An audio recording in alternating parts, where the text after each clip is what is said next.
Big old stack of sheetrock. Oh yeah, it has begun. Sheetrock is underway. We have, I'd say, half the ceiling completed. The entire ceiling has been strapped with RC channel. That's pretty cool. I'm really excited about that. Thermal imaging to help cut down on all the random little drafts. We had some other big project happen, and we'll get into that. Welcome back to the Abandoned House, episode 50. Good morning, it's Tuesday, and it is gonna be a crazy morning. I have to apologize for yesterday because I did not film anything because I left my little camera at home. Sorry. But I will do a walk around later and show you updates on everything that I did. Well, if I remember, because this morning is gonna be crazy. We have sheetrock getting delivered. The sheetrockers themselves should be showing up. And then, the Bobcat equipment rental folks, they're coming to pick up their equipment. And if anyone is local and you're looking for equipment rental, I am fully pleased with my experience with the folks over at Bobcat. I have to do a ton of stuff this morning, and I don't think I have enough time to do it all. So I'm just gonna get right after it, which means just clean the house out, get it cleaned out and emptied out and ready for sheetrock. Woo! It's happening!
There is a couple of studs I thought about last night that I should have installed prior to sheetrock, and seeing how the sheetrock got delivered yesterday, they're supposed to show up today and start installing. So I need to jump on getting these studs installed, and hopefully I have enough time. As you can see the shower pan there, I need to have a stud that goes right here so that I can bring sheetrock to it and the Schluter board to this side. So you can get one there, and then we have to dig out all that foam and do the same thing over there. Good news is there's no wires in that foam. That makes it a little bit easier. Okay, let's get to it.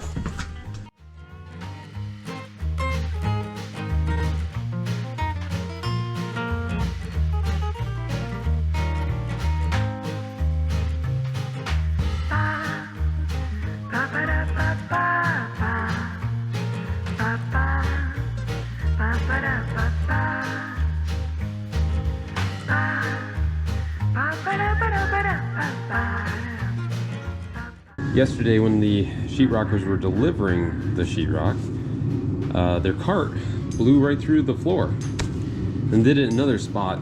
I already fixed that one yesterday though. So I ended up creating like a little bridging thing and whatever. But we had to fix this morning, so the last thing I want is the sheetrock installation crew, they'd be coming through here and falling through. So let's get that taken care of.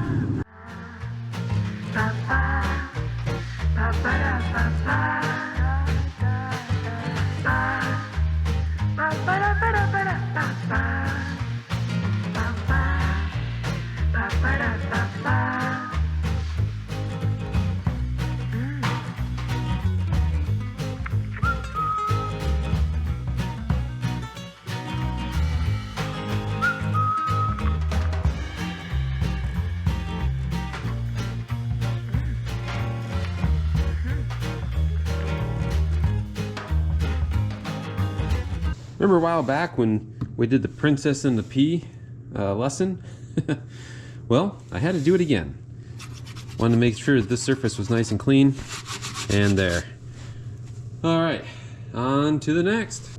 Alright, so here we have the normal hookup for a dryer. And what I want to do is create a recessed box here. So I need to pull a little bit of foam out and have a box go over the top of this so that when you hook your dryer up, you can get the dryer hose in there and not have to worry about the dryer hose kinking real hard. Now they do make a specialized box to do this, but because my stud locations, it didn't work. So, with that said, I'm gonna go ahead and make my own. Yep, let's do that.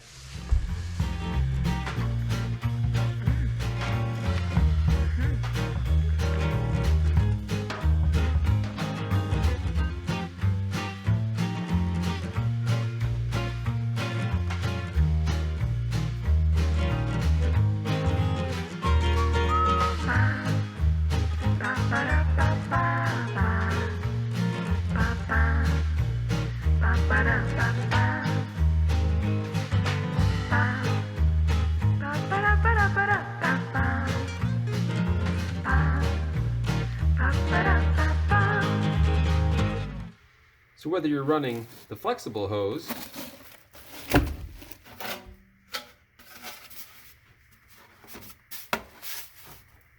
or rigid duct, you can still get inside here with a tool to fasten it.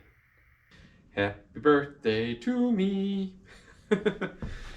Oh, yes, it is true. It is that time of year again. And I am spending it here at Frankie, all by my lonesome. But we're getting a bunch of stuff done, which is kind of cool. I didn't expect to get everything done alone, at least. I was expecting to have sheetrockers here running around doing their thing, and I was having to, work around them. They're not here. So now I am going to finish that little caulking job that I did, was it last week or I don't know. Whenever I put that short out. And if you didn't see the short, what I'm doing is just taking old tubes of caulk, the stuff that you have laying around, and going through anywhere there's a gap big enough to allow air into the building, but not big enough to put spray foam in. And it's a great way to use this stuff up, because it doesn't matter what it is. You can use silicone, liquid nails, I don't know, painted caulk, whatever, it doesn't matter. Just smear it in the cracks and it'll tighten the house right up. That's the name of the game. Get rid of as many drafts as possible. And now that I have heat in here and I'm waiting for, sheetrockers to come along, I decided to use the thermal imaging camera and have a look around and see just where all my cold air is coming in from. Why not? I have the tools, why not use them? And this thing has been pretty awesome so far. I have found several spots that need to be hit.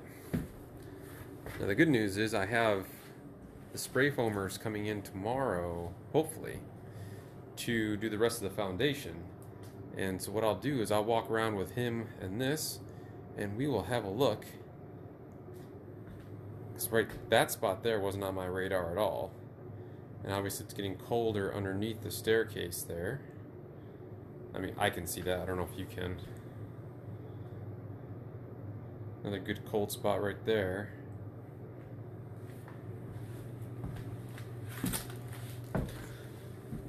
Yeah, I'm gonna run around with him. This is gonna be fun. Whoa. Hello, cold spot. I see you.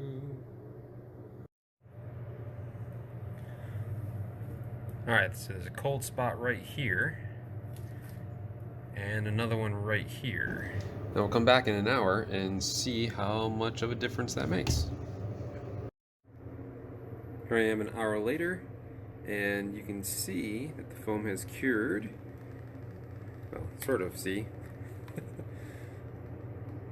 But it's completely sealed it in. That spot right there is the bottom of a stud, which is a balloon frame, so the bottom of the studs are going to be cold. Well, today was pretty decent, minus the fact Sheetrockers never showed up. You know, I'm beginning to think maybe I misheard him when he said he was going to be here today, and maybe he was saying Thursday. I don't know, the guy tends to mumble. Yeah, I don't know. But Frankie benefited from it, really. Ran around with a thermal imaging camera, found a bunch of cold spots, and filled those in. That's gonna make a big difference. And I'll start tomorrow by going to Curtis and picking up some more foam. And yeah, we'll go from there. Oh, getting that dryer duct thing, that was pretty slick. Pretty happy that got done. And boy, what else did I do? Lots of cleaning. Lots of cleaning. Oh, man.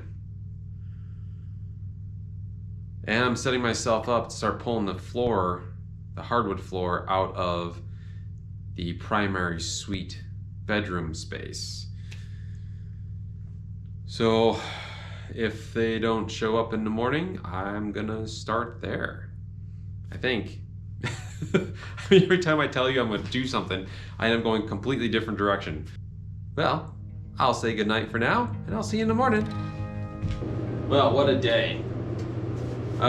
Sheetrockers, they were here, and they hung all the RC channel, and we'll probably talk about that tomorrow, and why I wanted to do that, and what it does, and all that stuff. And as you can see behind me, we're in the basement right now, and all this is spray foamed. Yeah, big deal. Wayne was able to fit me back in the schedule. Basically, he forgot about me. It's okay, Wayne, I forgive you. So he came in, sprayed all the exterior foundation walls, and we came up with a pretty slick plan for the crawl space area underneath the back room.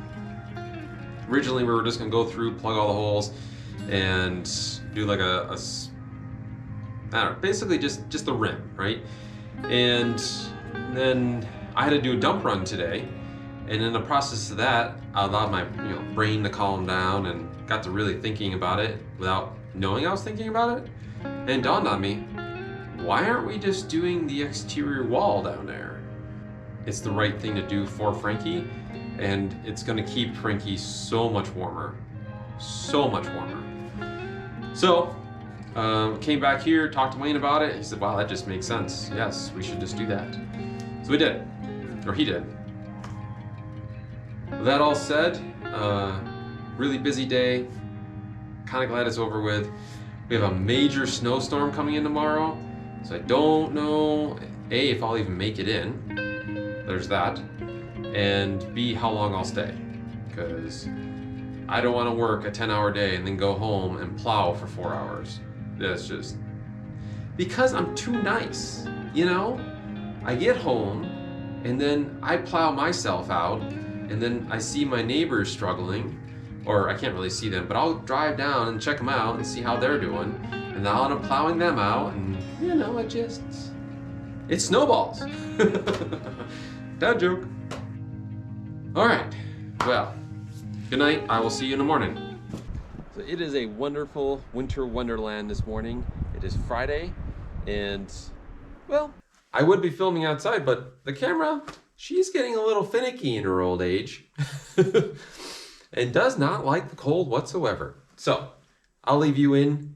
I'm gonna go out and shovel the sidewalk and the driveway and all that, and hope that the sheetrockers show up. Don't know.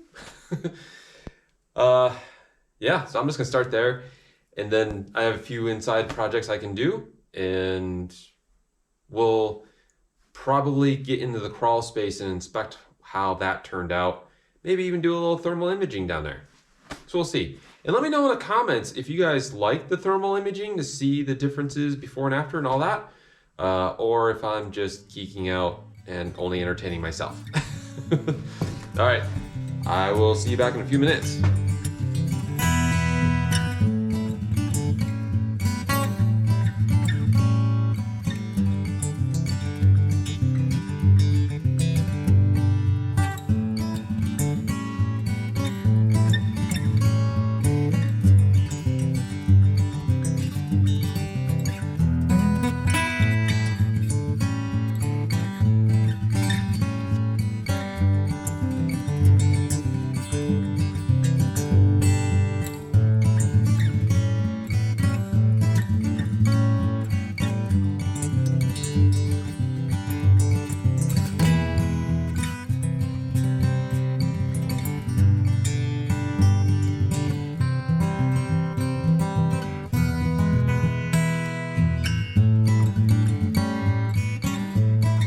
You can see all the RC channel has been hung.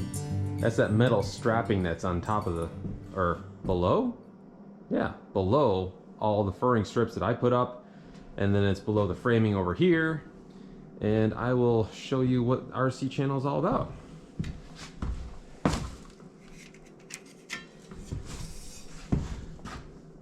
So what it is, it's just these straps. You mount it on this flange, and then you mount the sheetrock on this flange. So the purpose of the RC channel is to allow the ceiling to sort of float underneath all the framing. And so if, as you know, like I've manipulated this structure hard, and she's big and she's old and she's gonna move a little bit and she's gonna settle and she's gonna creak and moan. And through all that, what happens is your sheetrock's gonna crack. If you go straight to framing, it is just going to crack. So you mount these strips on 16 on center, and then what that'll do is give a fair bit of rigidity, but allow it to float. And I'll show you what that looks like. So here we have the framing, and this is the RC channel. And now, as you can see, I can flex that. So if the sheetrock is mounted to it, it'll stay with this, and then as the house moves, the sheetrock can float underneath, which is pretty sweet. I prefer to always do RC channel on any house that I do, whether it's old or new, because even new houses, you know, they're gonna settle pretty hard, so you don't want to deal with that. And with this old girl, you know, she's 130 years old, and a lot of the original framing is still going to be used. So I want to make sure that I deal with the movement of the house and the fact that all that old framing is rough cut. So the dimensions on it are all over the place. And there's, you know, cups and bows and yeah, all that sort of thing. And this will help alleviate that and give me a ton of peace of mind. And the sheetrockers themselves were stoked when I started talking about it, because they prefer to put it in so that they don't have to come back and fix when the house does what it's going to naturally do, which is move.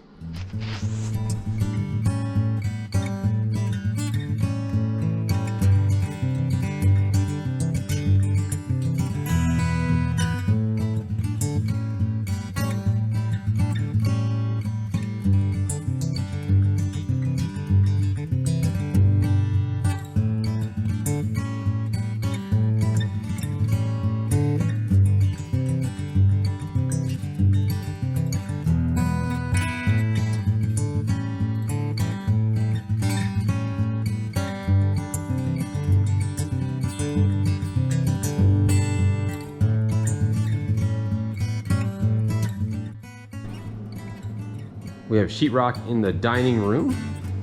Well, at least most of it. And now you can really see how the timber frame is just gonna stand out against it. I'm really excited about that. And then here in the family room, or I guess I'm calling this the living room. Yeah. Again, mostly done. We have this little corner here that needs to be done. And then back in here in the primary suite, there's just a few sections here that need to be done.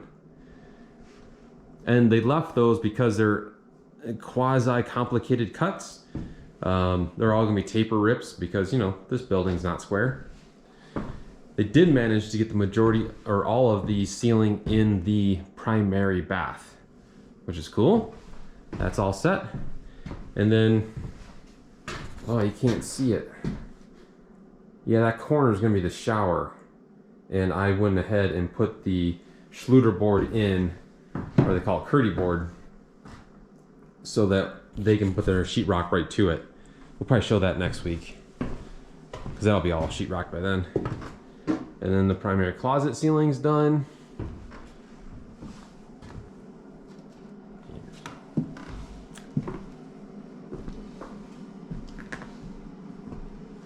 And then the rest of the house is all strapped and ready to go. I am excited.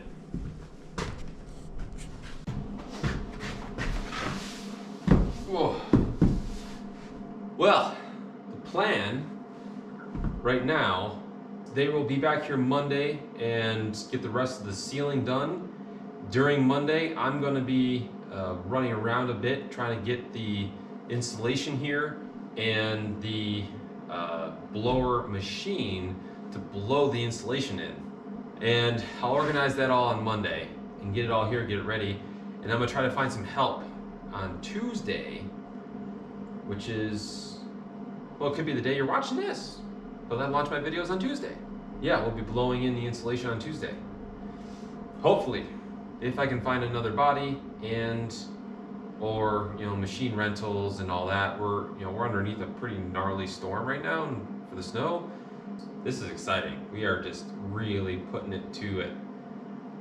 Getting that insulation done, coming up with a new way of insulating the crawl space area, which I'll probably get into next week a bit, because I need to clean a whole bunch of mess up down there.